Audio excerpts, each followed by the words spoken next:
I know that the ship was alive. I think it uses a form of AI, and that was alive. And the being inside of the craft was made of plasma. The longer I stayed on it too, I noticed that it had a circulatory system. In the beginning, I thought it was just light. Things start to brighten up on the ship. I can start to see more and feel more. And I started to realize, oh, I'm in a sacred place on the ship. Wherever I am, I'm in a sacred spot. Their technology is like interweaved with them, their entire existence.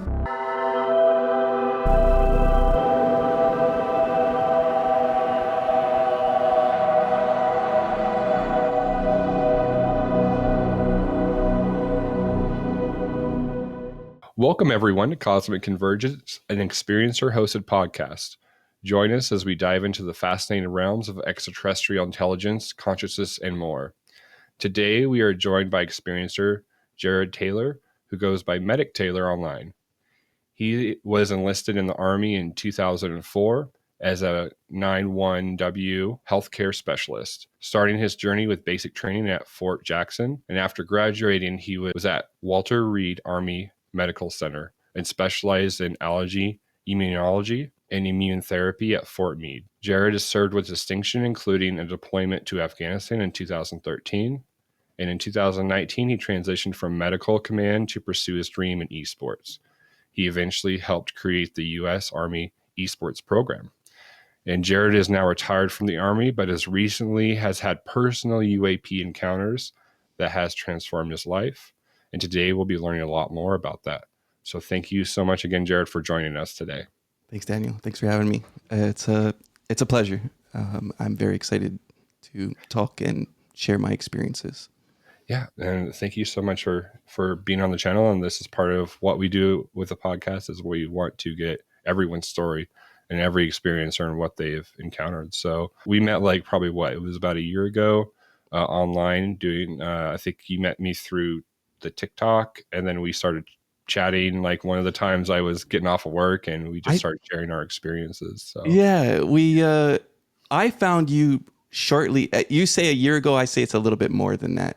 Yeah. I found you while I was investigating all of this, because I'm the type of guy, my background, I worked in the medical field. I was in the Army for 20 years. I was not invested at all, nor did I know any key players or, I don't know. I just, for me, aliens, extraterrestrial, non-human biologics, back in the day, it was just TV. It's just stuff that you see on TV. For whatever reason, I started to investigate around in 2022. I started to just do spiritual investigating due to some stuff that happened in my family. In May/June, the very end of May/ the very beginning of June, right after my 40th birthday of 2023, I encountered what people call a UAP. At the time, my concept of a UAP, like a UFO or a UAP, was like a saucer, or like the standard saucer shape. It looks like two frisbees glued together, and the stuff that we've seen all over. That's that's what it was for me. That's all I saw was those, or at least that's what my encounter was. I want to specifically tell everybody, that's listening, the activities that I was doing leading up to the event. So I was in my neighborhood. I'm in a very private, I'm actually in a gated community within a gated community. That's how private my residence is. So we're at this park, which is within my community, me and my son. We're just chilling. It's soccer season at the time, so my son was practicing for soccer. I had just bought him some cleats and some shin pads and stuff, and we're practicing at the park. We're halfway through. He's doing his drills. I sit down on the ground. For whatever reason, I decide to do a very specific meditation. Why I decided to do it then and there, I'm not sure. I guess it was for funsies. And it was something I saw on TikTok, a very specific technique where your hands are clasped together, you're sitting You're breathing a certain style.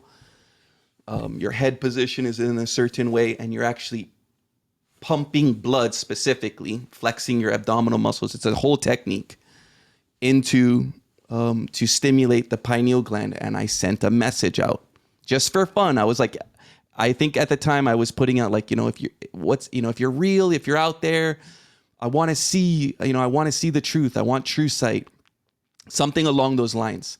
And I mentally, in my mind, I could visualize like a flare going up, this energy flare that I shot up and made a big explosion with my mind. And I took this deep breath, pushed it in, and shot it out. I opened my eyes. It was very quickly. Like I tell my son, I'm like, hey, we have to go. We need to leave, like halfway through his drills. And he's like, huh? I'm like, no, we got to go. We don't want these bugs to get us.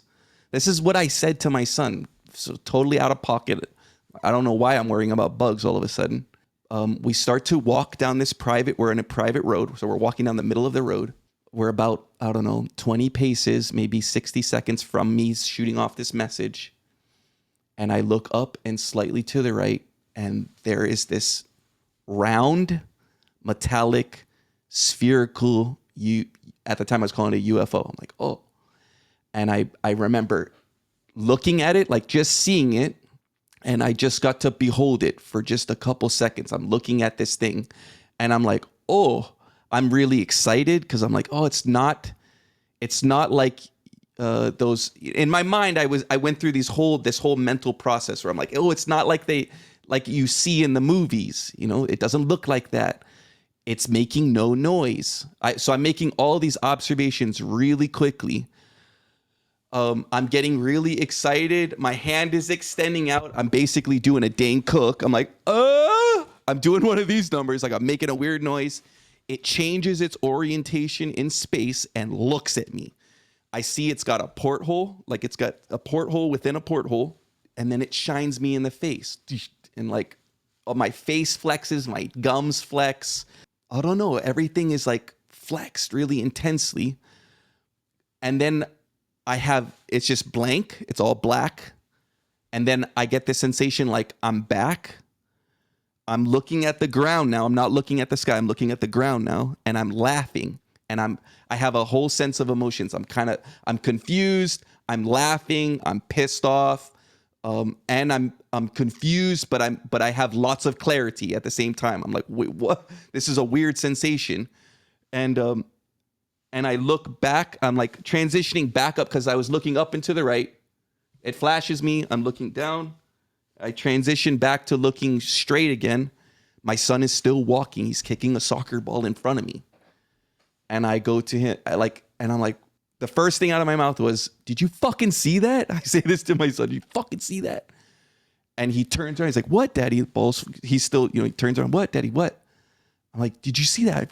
I just saw a UFO. I was using this language at the time. And he's like, no, Dad, I didn't see anything. And I was like, what the fuck? And this is my initial close-up encounter with this being. What's interesting is shortly after, about a week later, we got to see something again, and I recorded my son's reaction to it. We saw different things, and this was the time when I was doing heavy investigating into what this thing is, how it communicates, and I still stand by this. I believe that these beings, they communicate at a level of consciousness. They communicate at your level. They don't go any higher. They don't go any lower. They go where you're at, and they work with the information that's already there. So sometimes your concepts or your understandings of general stuff may not jive with their understanding of basic reality. And that was some of the information that was given to me. Oh yeah, and this is the other part that I don't talk a lot with a lot of people, but after this event, I had all of this new information in my brain.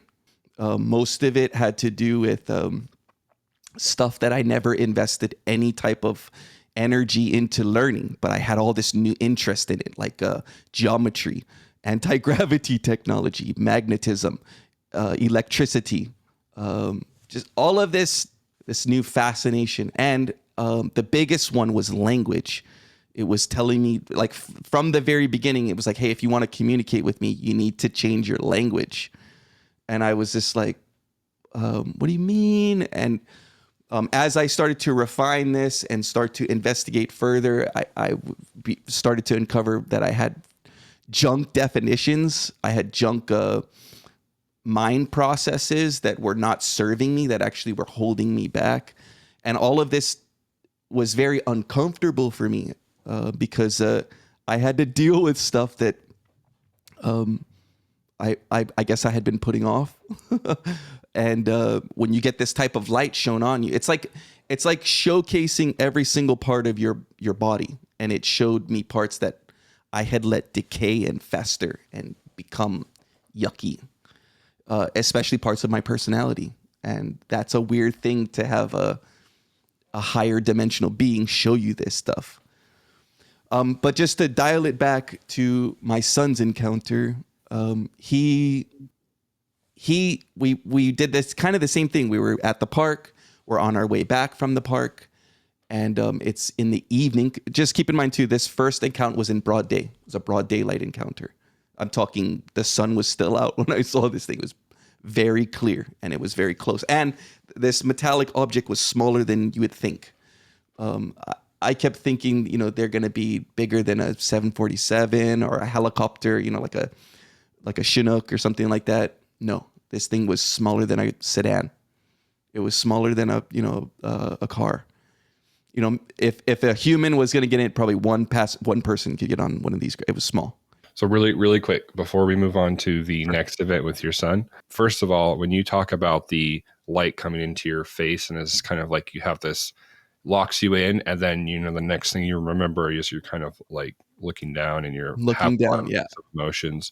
Do you feel like, one, that you lost time, or that there was maybe some dimensional thing where they like rapidly downloaded all this information and had an experience with you, or you had an experience with them? Do you think that there was like, were you taken somewhere else? It's just, I know it's really hard to articulate, because it can be within like a split second, and then there's just all this information afterwards, and you're like, when did this get in here? So yeah.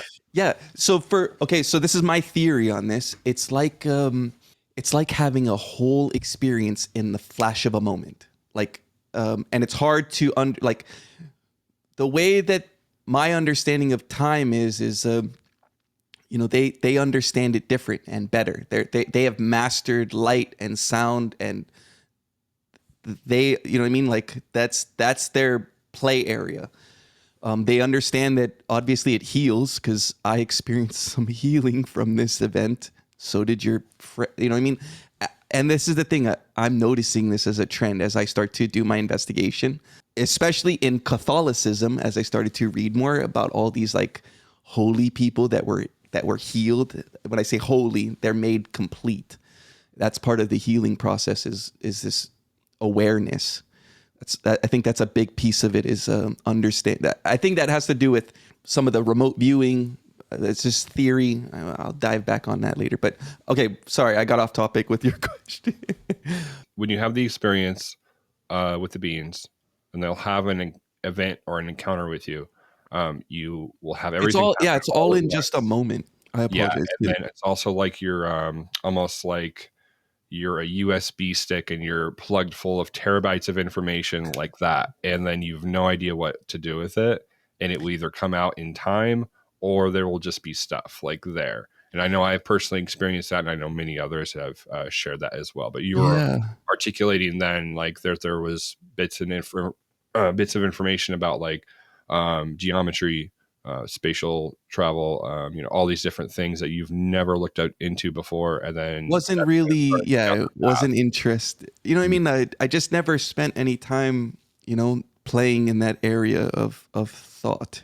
But it was there. It's there, and it hasn't gone away. I'm still interested. Like, it's led me to learning about the Monroe Institute. I bumped into you And there was a point where I was absolutely autistically locked in and hyper focused on learning how to channel. At the time, I didn't know why I was like, why am I so interested in channeling?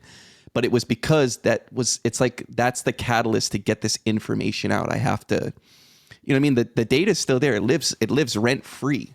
And the thing is, I can access this stuff. Lottie-dottie, everybody can access this information. I just took a big fat download of it because, you know what I mean? It's like taking a big gulp of this Kool-Aid. I just drank plenty from it. I mean, everybody can tap into this. I kept calling it the Global Conscious Network, or the GCN. And it came with, that was the biggest part of the download, was this new information on how to meditate, how to slow my mind down. And at the time, I wasn't calling it meditation. I was calling it a different, this is why this being told me I needed to change my language, because I was calling it prayer at the time. I was like, oh, I need to pray. And it was like, oh, you mean like meditation? It's like that. It's in this in-between place, because the way that I backdoored access it was from, you enter into a state of gratitude / love, and it's some frequency somewhere in the middle. And that's how you access this network. You start with gratitude. I mean, you can start with love and work into gratitude, but it's easier when you start with gratitude and you fall into love. Because some people stay in this constant state of where they're thinking about stuff, for me, I've always been I've always been in the moment. I'm always very present. You know what I mean? Times that I'm not present, or I don't know, when I'm either future gazing or I'm bleeding off energy because I'm thinking about the past actions or past inactions, then you just bleed off this energy too. So, but it's weird because this was all stuff that was like showed to me. Like, you know, I never really cared about this stuff too much until, I don't know, this life-changing positive event for me. You know, I want to also put out real upfront, like a bottom line up front. I got nothing bad to say about these beings. Not one bad thing. Why do you say that? Why do you say? Yeah, mine is not my experience, because I did, when I started digging deeper and telling people my experience. You know, you showed me guys like Whitley Strieber, and they have these, you know, like, and I'm like, how? And it's very scary. But I'm the type of dude. I'm built different. Like, that's why, like, maybe I was chosen, is because I'm a weird freakazoid. You know, when people get scared, or like, you know, when, what is it, like when guns are shooting, being a medic, I'm the type of guy that goes, oh, people are getting shot at, I'm going to go over there. You know what I mean? Most people will go the other direction. I'm just some weirdo. I had something very scary, like, it's like going down a really fast slide. It's fucking terrifying when you're flying down. You think you're going to die. But when it's all said and done, you're like, oh, fuck, I've never experienced that. That was the best kiss I've ever had. Where can I get some more? Like, I want more of this. And that's how it was for me. So that's my experience. I love these guys changed me positively. They healed parts of my body. That's another thing too, that I don't talk about that very often, but it and a lot of it was mental healing, showing me that I had, like I said, old definitions that were not serving me. And yeah, and then it also changed me being able to talk about it, because I worked in the medical field. This is fucking definitely not something people in the medical field talk about. I think at the time, I knew that if I went out on my social media and started talking about this, I was probably committing, you know what I mean? Like, I probably won't get to work at another medical center or a clinic. If you know what I mean? If somebody is because there's people out there that are like, I don't believe in this stuff. And you know, from what I learned, I have to respect that. You got to respect those people and their beliefs. Even though in the beginning, I was trying to tell people left and right, like, dude, aliens are fucking real. What the fuck? Listen to me. And people are like, man, chill the fuck out. You know? Everyone has their experiences, and everyone tends to, in this field with the phenomenon, it usually is a personal encounter that they have that is life changing, and it's multifaceted, multi-dimensional experience they have, and it just blows their socks off. And they're like, Yeah, dude. yesterday I didn't believe in aliens, I didn't believe any of this, but I guess this is a legitimate thing, This is now. And Yeah, so this is my life now. we have to be patient with people like that are maybe just not ready for it. And like, and again, like we're all It's a lot less doing now. our, it is, A let lot alone less all now. the stuff that is going on in the world where you're like, hey, I'm just trying to feed my family, I'm just trying to survive, and like they don't have any mental capacity for aliens, right? And so it just have to be understanding with people like that. The very next day, I saw another UFO, and I saw multiple after that, different crafts. This round one was my first one. The very next day, came in a dream, and I've never dreamt about UFOs. It was a not round. It was a equilateral triangular craft that had depth. You know what I mean? It wasn't flat. It was like it had depth. So like, you know what I mean? Like a triangle with sides, and there's like lights on the side. There was depth to it. From my investigations, I believe that was Bashar's craft. I believe this was before I learned anything about Bashar or human hybrids and all of this stuff. This was pre, but I logged it. I kept it in my phone, and I logged that I saw it. I made a video of me talking about what it looked like and my experience and the mess, because it gave me a message and showed me a bunch of stuff. And at the time, I didn't understand what the language, like what it was trying to tell me, because I'm not a dreamer. I don't normally dream. Normally, it's just I go to bed, I wake up the next day, I'm refreshed. I'm going to, very rarely do I have dreams. So for me to have this event, this life-changing event where I see this craft, the very next day, I have a dream about a triangular craft, which looks nothing like this round one. I would have thought that I would have dreamt about a round one or a saucer-shaped one. But no, I see a triangular one. Let's see. And then another one shortly after that, I have this logged as well. I saw a very big, for me, it was shown that it was like the size of a city. It's huge and black and looked like a cigar. People call it the cigar one. I kept calling it looked like a black pen. I kept calling it the pen. People, you know what I mean? Like that was my language for it, like a big Sharpie. And it was way far off in the distance. And I kept saying that these round metallic ones come out of that thing. And I got to see it. I recorded myself reacting to seeing it, and then asked if I could record it. Like I was like, hey, can I record you? I went to turn my camera to face it at it, and it disappeared. And what was weird too is it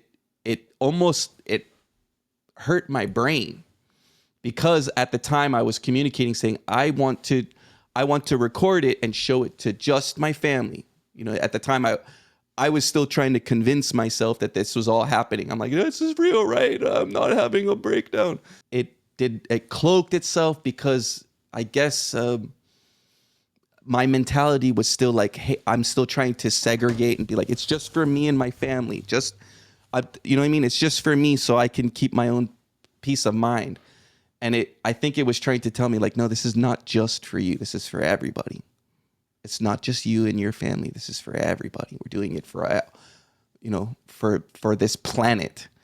And that's another note that I want to put out there as well. A lot of people ask me why, like, why you? Why did they choose you? My response has always been like, I think I'm the one that asked. Like, I don't know if most of the population actually sit down and ask these hard questions or ask for the truth. And I did that. So, if you're sitting here saying that's impossible, or, have you asked? Have you got down on have you tried to meditate or get on your knees and ask sincerely to the universe or to the world or God or whatever, anything out there? For me, it's like putting a line out, like when you're going fishing. You don't know what you're going to catch. I just got lucky, dude, and got the coolest, you know what I mean? Like I just got a cool experience. It's like pulling a slot machine and winning the mega, and I'm grateful for it. It hurt my heart when I saw guys like Gary Nolan talking about our government shooting down this round metallic spherical UAP approximately 4 months after my encounter. And that hurt because at the time I felt it. I didn't know what I was experiencing at the time. I kept feeling this thing in my heart, pain, like a disconnection that had happened. And when I found out later that our government used scalar weapons to shoot this thing down, I cried. You know what I mean? And you don't cry over this type of stuff. Why would a grown man get upset over something that somebody's talking about that is apparently not real to some people, but to me was so real? And that's another thing that is not talked about, that there is a connection. When people have these connections with these beings and have this, it's one thing to talk about it, right? I can tell you my experience, right? CE5, CE1, you know what I mean? Where I tell you my experience. There's another thing when they let you behold them, when you get to look at them and just see them doing their own thing. It's totally different when they look at you and then interact with you and decide, I'm gonna fuck with this one. This one looks fun. I'm gonna take it. I know I don't have much time, but I'm gonna take it a step further. So I get this interaction, and I have all this information and new interest. I start doing heavy investigating. I bump into you. I think at the time, I used you as a permission slip to be okay with really deep diving channeling and trying to get this information out. Here's a weird coincidence too, Daniel. Did you know that the U.S. Army, they have I just Googled this, where the psychic research lab is, their Stargate project program that the Army had. Right. Do you know where it was located at? Right, it's Fort Meade. And get this, I went to school, I went to work at Walter Reed Army Medical Center and would go there all the time. That was the closest place. And that's where the allergy extract lab was at the time, where and where I went to school to learn allergy immunology, right next to this building.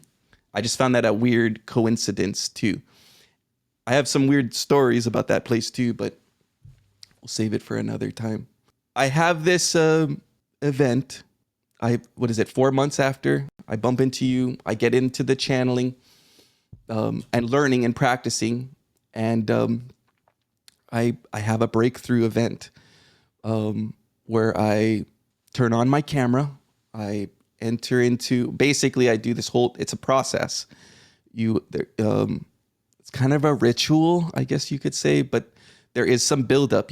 There is intent and groundwork that has to be laid out. And the intent was I was practicing a version of remote viewing, and I wanted to get on this ship, and just, I was practicing doing like what I call a sensory sweep, where you're focusing your mind to see what's the environment look like? What's the temperature? What's the vibe?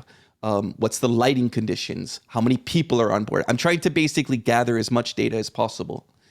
And I enter into this state, and I'm in space, and I see this ship, and it's clearly cloaked. For me, I understand that it's cloaked, and that it's warping space around it. It's transparent from the observer on the outside, and I gravitate naturally into it.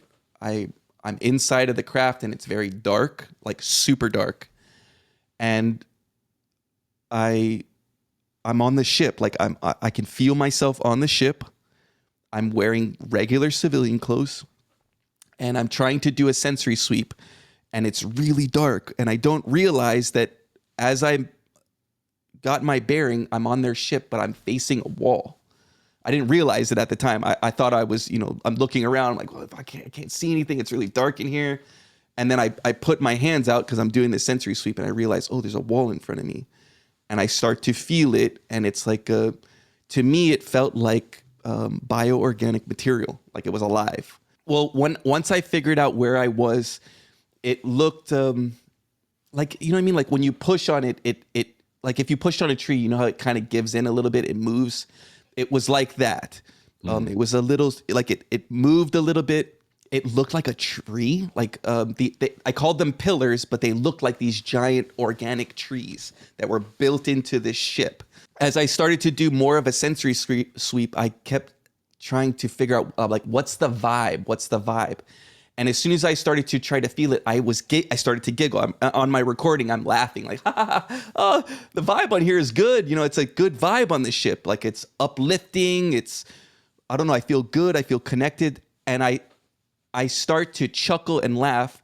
And as I do, things start to brighten up on the ship. I can start to see more and feel more. And I started to realize, oh, I'm in a sacred place on the ship. Wherever I am, I'm in a sacred spot. And I get this vibe like I'm in a temple or like I'm in a holy place. And I'm like, oh no, I hope I didn't manifest like in their food source. You know what I mean? Like, I don't know where they get food from. I don't know any of this stuff. This is my first adventure, but I immediately become aware like, oh no, I might be somewhere where I'm not supposed to be. So right. Did I step in the holy water? You know, yeah, you're just like, oh no. am I in their fountain or so, you know what I mean? And I turn, but keep in mind, things are a little bit brighter so I can see better now.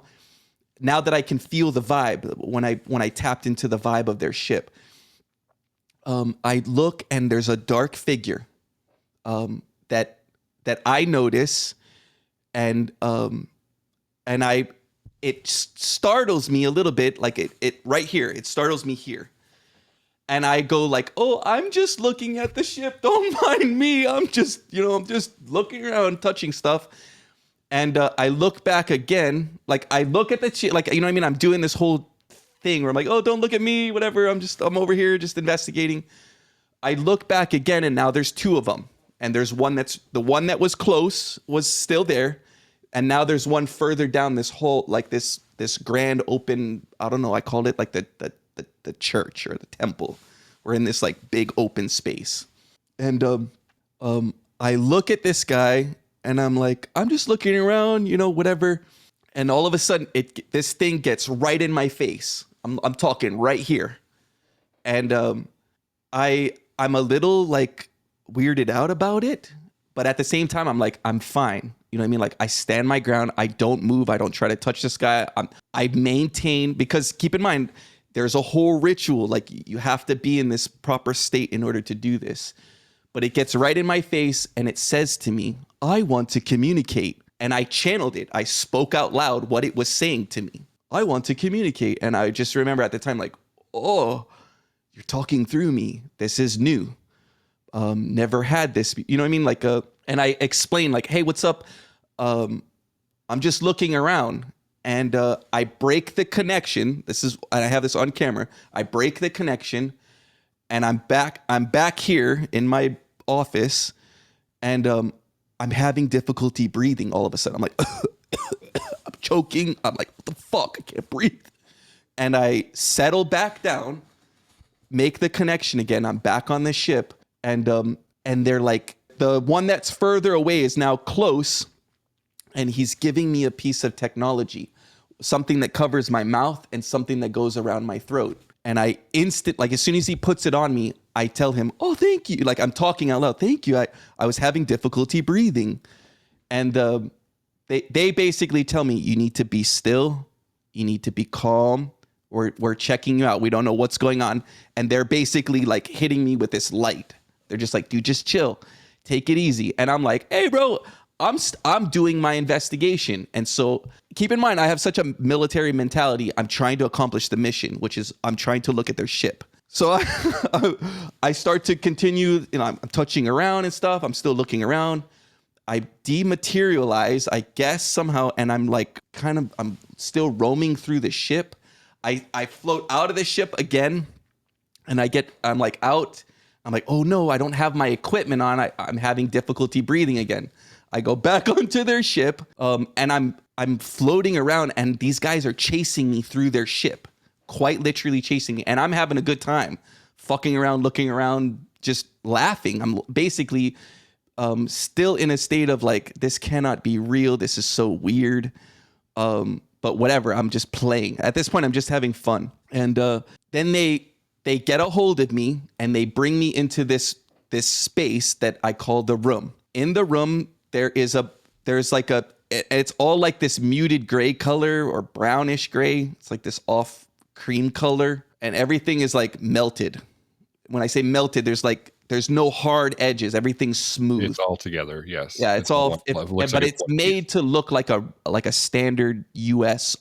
office. It looks like an office, but there's a partition. There's a spot where there's like a small little room space with a door that opens up, like a window in the wall that opens up.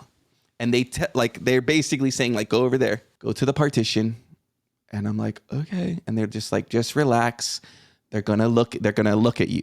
And I'm like, okay. Then I'm in this little space within the room. They open the door and there's a bunch of beings in there.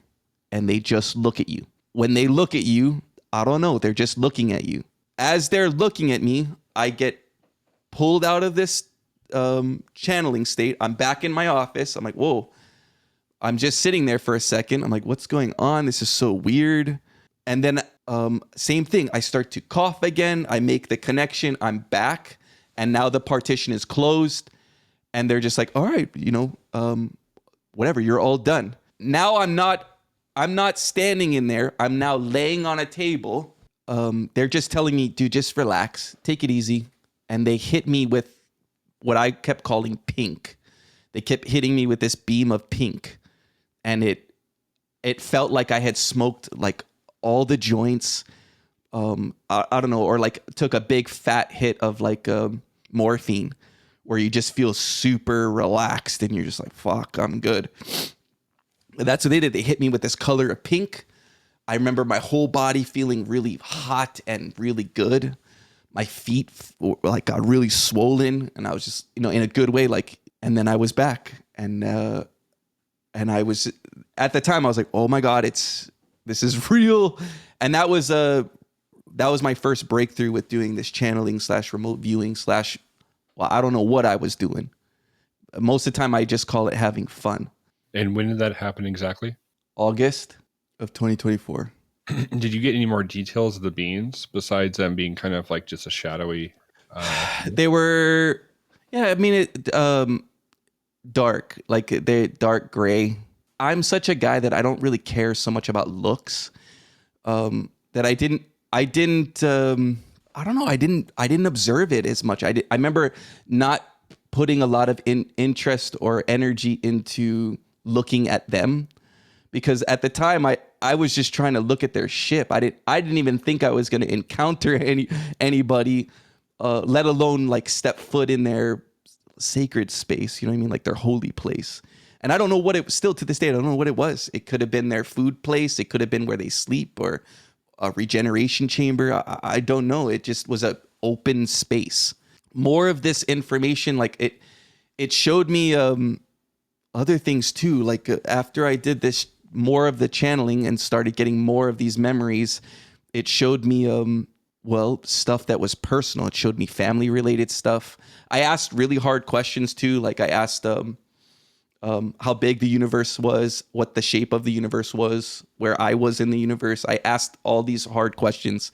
This is all in dream state, so I cannot verify it. But in that, when I was trying to investigate all the stuff that happened in that flash of a moment when this being flashed me, I'm going to tell you the story. It's just a story. I was on their ship. I was in a small space that looked like a projector. I called it the projector room.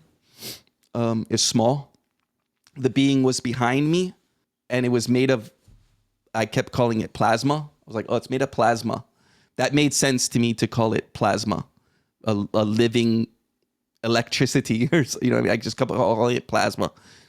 I know that the ship was alive. I think it uses a form of AI, and that was alive.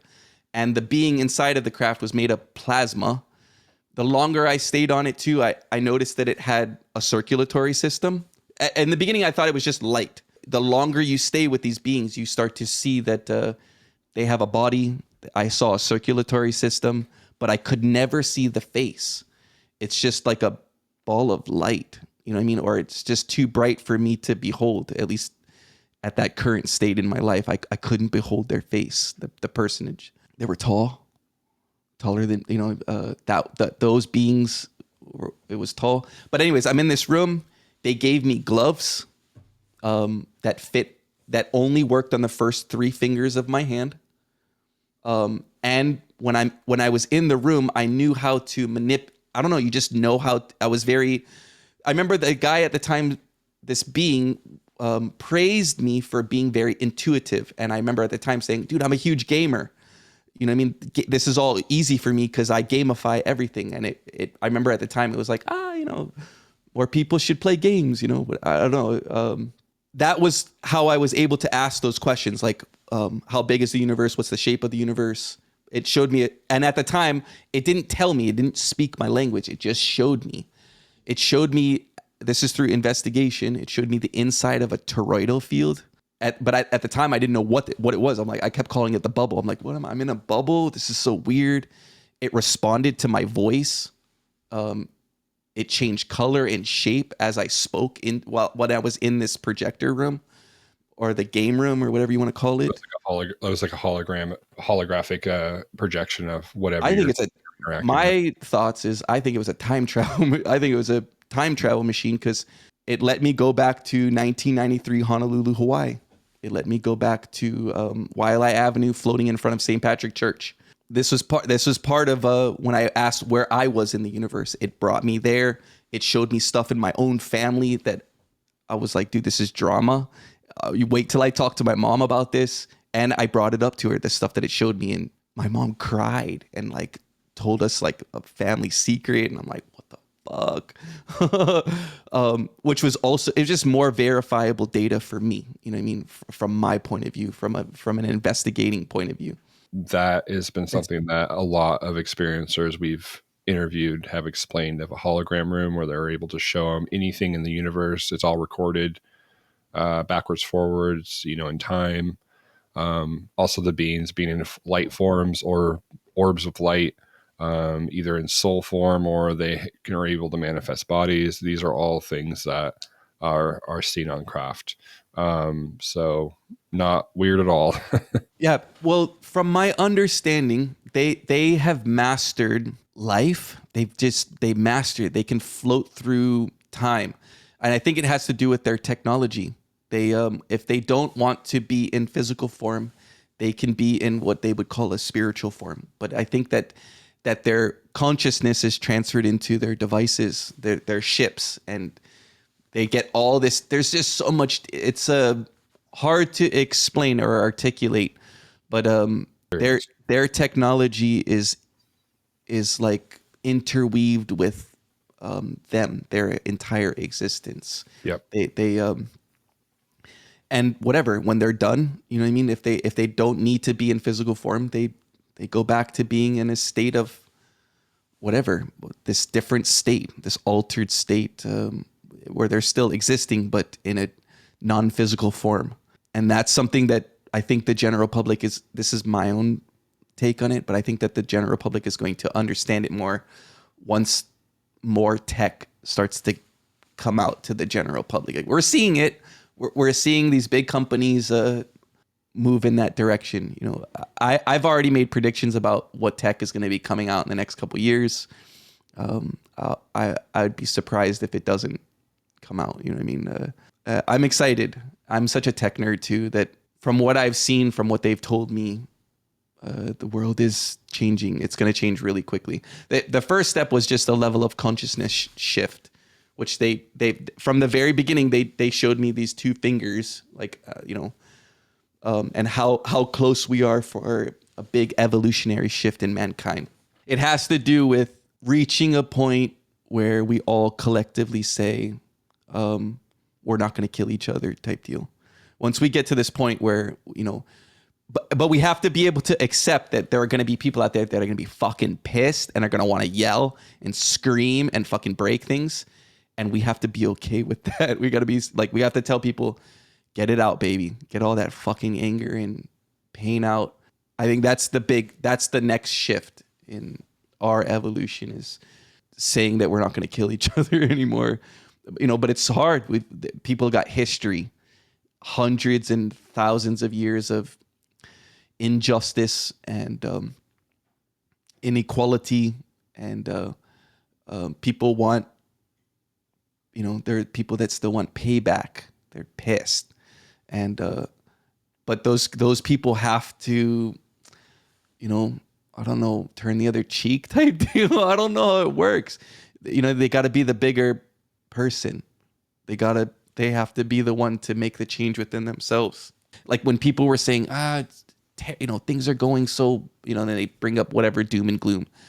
That's not what I've been shown. You know what I mean? Like I always feel like I'm on the other side of the bridge where I'm like, what do you mean? It's cupcakes and marshmallows and rainbows and stars. Like I see it differently. That's where I'm at. I think we're making huge progress. I think also too, even if bad things happen, we have to take it from an approach where we know that, there's a lot of things happening behind the scenes that we cannot see. A lot of people are doing a lot of work and have been for a long time. Not just boots on the ground government or people in those positions, but also. Yeah, they're working their butts off, or at least from my own investigation. The way that my understanding is if you dial back, I guess, Anunnaki, I mean, if we were going to take it really far back, stuff happened. These extraterrestrials or these beings came down, did their thing, made a couple oopsies. From what I know, that they did stuff that they weren't supposed to do. And then were recalled. They were basically summoned back like 8. And they were there for a long time, like long, thousands of years. They did this for a long time. And then they complained about basically the same thing all guys complain about, lack of women. It sounds so dumb, but you know what I mean? Like, looks like they have the same type of needs. They want connection just like we do. They want to, even though they chose this labor of, they chose to do this type of work. They were volunteers in it, but they still complain because of conditions that they didn't like. But so they did an oopsie. They get recalled. And I guess throughout time, different types of caretakers have been taking care of our planet and overwatching us. This is my understanding. This is my take on it. These caretakers cycle in and out. People come, people go, and for whatever reasons. But from what I know, there's like a whole bunch of different factions that are trying to all do work different things, in humanity. Some of these beings are here just to take care of whales. Some of these beings are here just to take care of water. You know what I mean? The element of water. Some are here for the plants. You know what I mean? All of them have different objectives. Some of them don't even care about us. Some of them are here for us, humankind. And some of them are hyper focused on very specific beings and what they're doing on here. And by what they're doing, I mean like what they're doing with their time. You know what I mean? Some of these beings are only here for a limited amount of time. They're trying to do some shit and roll the fuck out.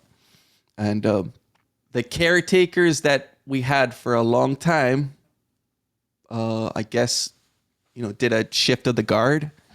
And now we got the new, like, you know what I mean? The new caretakers, they apparently want to have a better relationship with us, a more intimate relationship with us rather than, and from what I think too, I think that they might have the old ones made an agreement with our government to like, hey, you don't talk about us. You keep your name out of our mouth. Don't put my name in your mouth type deal. You do your thing. I want to know what these things are, because some people have theories that they're exchanging people and cattle and certain types of technology, holy relics. You also have the hybrid program, all the other stuff. Oh yeah. There's as we start to dig deeper, I've dug into this stuff too. I'm getting a huge buzzing, ringing in my ear, which usually means I'm getting something. I've heard that there are bad actors, but I think when you're a galactic citizen, they see things differently. They see things in a totality type sense. They look at it from the big picture. So if somebody got hurt, they're not seeing, you know what I mean? Like, you're probably not seeing the big picture or what their reason is behind it. They'll have semen extracted or eggs and other things. And they said through the experience, it was very uncomfortable and stuff. But afterwards, they're like, thank you so much for giving this to us. This is going to do a lot, like, for the collective. So I think you're very much right that they have a different perspective that we don't fully understand. And that also is, again, coming through the human experience and human understanding. And this, Daniel is only going to know only the limited amount of stuff versus what I'm doing sleeping or other altered states that I am not even aware of. So you also have that at work and play with people that maybe have experiences and they're not fully conscious of their place in it. So they can go through the experience. It can be very scary and frightening. And then because a lot of tends to happen is there's abductees that will have their experiences. It will be very scary and frightening if you talk to them after multiple experiences, and years later they're like, I wouldn't change it for the world. Yeah. I think it's just like the analogy I like to put is just going down a really scary slide, and when you first get off of it, you're like, what the fuck? I almost died. This slide almost killed me.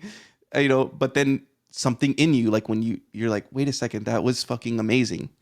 That was best kiss I ever had. I want to do it again. And you climb back up. For me, it was focusing my attention and continuing to take action on what I was studying and really, like, not gaslighting myself. You know what I mean? And saying like, this is too fantastical. It's just, for me, a big one was like, why is this happening? Why me? I'm a nobody. You know what I mean? I'm a fucking, that was my big one for me. It was like just me saying like, dude, I'm a nobody. Like, why? I don't have 10,000 followers on any platform. I'm not I mean? I wasn't an outstanding soldier either. I was a normie soldier. You know what I mean? Nothing too crazy.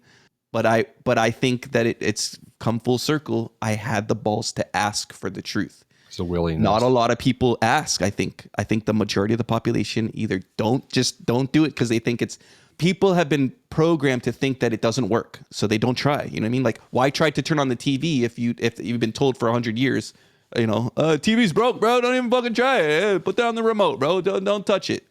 That's how it was for me, or at least my understanding was that it was all hocus pocus, mumbo jumbo bullshit. But for me, I just tried because why the fuck? I got nothing to lose.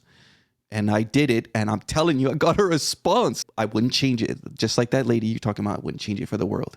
There were parts of it that were scary. There were parts of it that I didn't understand. That took me a long time to, slowly unspool it and get the info out and tease it out carefully. But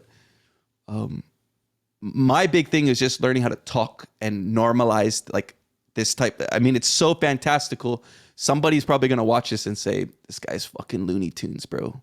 And I don't give a fuck because I'll take my Looney Tunes successful ass back, back to my own space and do my own thing.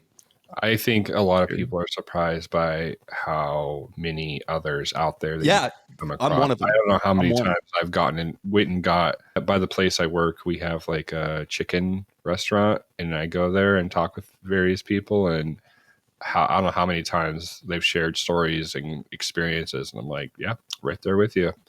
And they don't think it's weird. I think that stigma is slowly going away. It's really exciting for that to be happening. That is super cool. Yeah. Mm-hmm. I'm seeing 20, 30, 40 people like record, like, what is this in the sky? And they're being okay with, you know what I mean? And but like when I look in the comments, nobody's talking shit. People are like, what the fuck is that? Or where did you get this? There are genuine investigators out there. There's a couple haters I've seen, but they're rare. And when you look into them, you're like, oh, you have no followers. You're a disinfo. They're usually a bot. Or yeah, you're a disinfo bot easily. Right. If you had to tell everyone on the channel one thing, what would it be? That I never sensed any type of hostility from these beings ever, not once. And that the feeling, this was the feeling I was trying to tell you about when I got to encounter this being, when it shined a light on me, and all the times that I was ever doing remote viewing or anything like that, I had this sensation right here in my heart. At the time, I didn't know what it was. I'm just like, what is this feeling? What is it? It feels like love, feels like gratitude, but it's something more than that. And I asked for so long. I was like, what is this feeling? What is this feeling? And the only person that could give me the answer was Bashar. And it's that these guys operate on a frequency of unconditional love. They come from a dimension that is so higher frequency than us, that it, for me, when I encountered it, I was just like, what is this? This feels like fake, make pretend dreamland. And that if anybody ever puts out, this is my personal opinion, this is my take, if anybody ever says like, oh, these aliens or extraterrestrials are trying to harm or hurt anybody, I would say that is not what I would suspect, or that's not the feeling that I ever got from them. I got that they were peaceful and loving, and that they put their time and energy into helping us. They're trying so hard. And this is the thing, they like it. It's fun for them. It's just like breathing oxygen or going to the store and picking up groceries. It's just like, this is their life. You know, they chose to be caretakers of this place, this region. Do you think that there's an element? Do you think there's an element of you relate with, since you were a medic, that there's a commonality there where you're like, you enjoy helping people, you love helping people, and that is the same essence that comes off with them? Probably. I think that's probably what helped me connect with them a lot, or at least allowed me to have an easier transitional connection to them. Mm-hmm. I would say, yeah, the nature of, just how I approach things, my mentality. I didn't start the war in Afghanistan or Iraq.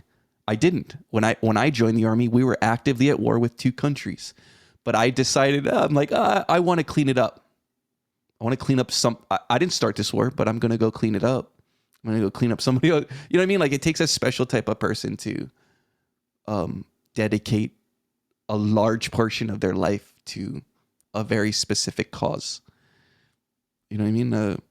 And I'm not saying like I was like super medic. No. I was just a guy that tried hard, and in my areas, my sector of work that I was in, I just tried hard all the time. And everybody in the military, they all try hard. They all love what well, not all of them, but a good majority of them, they love what they're doing. They love helping people. They love, I don't know, taking care of their families, their beneficiaries, the kids. We loved it. I loved it anyways. But yeah, I think it gives us gave me an unfair advantage. And also the fact that I gamify everything. Everything's a game for me. So, I'm very, I'm able to make these connections with just things. I don't know, things that you see. So I'm able to extrapolate the data really quickly and gamify it. And, why I got heavy into channeling and remote viewing was just because I was like, that's too fantastical. And for me, I kept saying that's like a superpower. Just like, what is it? Autism. I'm mildly autistic, and people say, oh, it's a disadvantage because you're autistic. And I'm like, no, that's a fucking superpower that allows me to hyper focus on anything I want and take it as far as I want to. Just like teachings from Bashar, just follow your highest passion to the whatever umpteenth degree without creating just have fun. No expectation, just play until you're done, and then move on to the next. I followed this recipe, and I've been doing it since a kid, and it's led me to riches untold. You know what I mean? Like, I'm wealthy beyond measure because of it. Coincidence that that I stumbled upon it, and it's made me very happy and healthy, and have this weird adventure. Yeah. I mean, look at this. What is it? This one right here, the esports. My chair. You know what I mean? Like, not a lot of people get to say that they were part of such a freaking cool organization. I literally got to play video games with the army, man. You know what I mean? Like, if that isn't like a weird, like, that's weird. Nobody gets to say that. Nobody says that. Like, I got paid by the feds to play video games. No. I did. Well, that's awesome. Well, thank you again so much for coming on the show and sharing your experience. And it's been fantastic talking with you. And then, if anybody's wanting to follow your channels or contact with you, how do they do so? Yeah, so it's like if on Instagram I'm MedicTaylor. On TikTok I go by Aphoristic Adventure. I actually probably, the thing is the Army kind of owns a little bit of the MedicTaylor. You know what I mean? Because I used it for advertising for a while, but it's my name and a title that I had. It's my title. I'm not a doctor. I'm a medic. But my Facebook account is associated with a lot of military advertising type stuff because we worked in the realm of awareness, basically brand awareness, and just talking about the military. So, but yeah, Instagram MedicTaylor.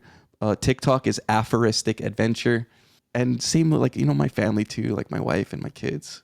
They're experiencers too. That's the weird thing too, is they started getting experiences. My son too started getting experiences, but my wife is so different than me. She's so, I don't know. She's less like wild. It would take like the ship to like land in my front yard, and they would have to like disembark the ship.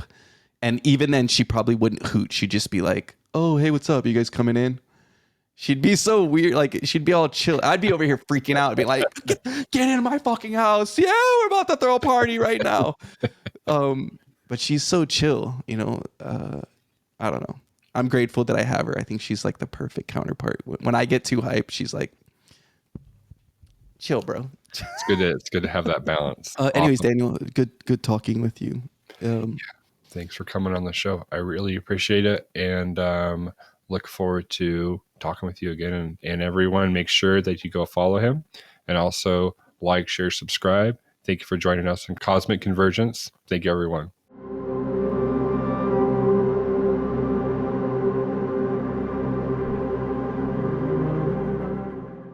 Bad monkey.